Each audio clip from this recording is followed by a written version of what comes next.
তীব্র সংকটে যানবাহনে গ্যাস সরবরাহ বন্ধ রেখেছে তেজগাঁওয়ের এই সিএনজি স্টেশন। চলছে মাইকিং, তবুও লম্বা লাইনে ঘন্টার পর ঘন্টা অপেক্ষায় চালকরা। কোনো পাম্পে গ্যাস পাওয়া গেলেও তা চাহিদার তুলনায় কম, ফলে বাড়ছে ভোগান্তি, বিশৃঙ্খলা, নষ্ট হচ্ছে কর্মঘণ্টাও। 300 টাকার গ্যাস নেওয়ার জন্য 150 টাকার গ্যাস আপনার এখানে অপচয় হয়েছে। আমি যে সিরিয়াল ধরছি বারবার আমার সেলফ মারতে হয়েছে, আমার সেলফটাও নষ্ট হয়ে গেছে। বড় গাড়িতে হাইয়েস্ট 500, 600, 550 আর সিএনজিতে 120, 190 এইরকম।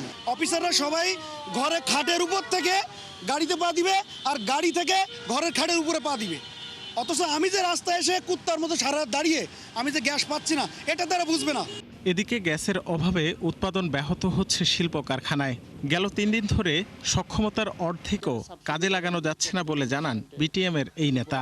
প্রায় 30 ভাগ থেকে শুরু করে 50 ভাগ পর্যন্ত সক্ষমতা নাই। একটা টেকনিক্যাল ফল্ট আমাদের পুরো ব্যবস্থাটাকে কি পরিমাণ আনসেটেল করে, তার মানে আমাদের কোনো ব্যাকআপ প্ল্যান বা রিডান্ডেন্সি নাই।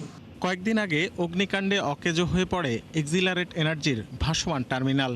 এতে সরবরাহ কমে দৈনিক 40 কোটি ঘনফুট। পেট্রোবাংলা চেয়ারম্যান বলছেন, সংকট নিরসনে বিদেশ থেকে আসছে বিশেষজ্ঞ টিম, তাই পরিস্থিতি স্বাভাবিক হতে সময় লাগতে পারে অন্তত 2 দিন।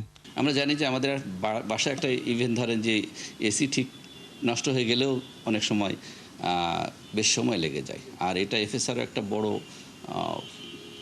টেকনোলজির একটা জাহাজ, যেখানে আমাদের সময় ক্ষেপণ করছি এটা বলা যাবে না, আমরা চেষ্টা করছি।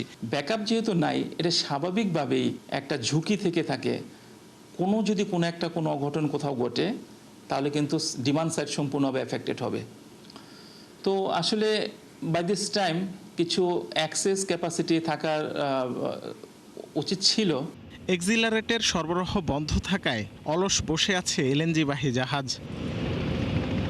রাকিব হোসেন, 71, ঢাকা।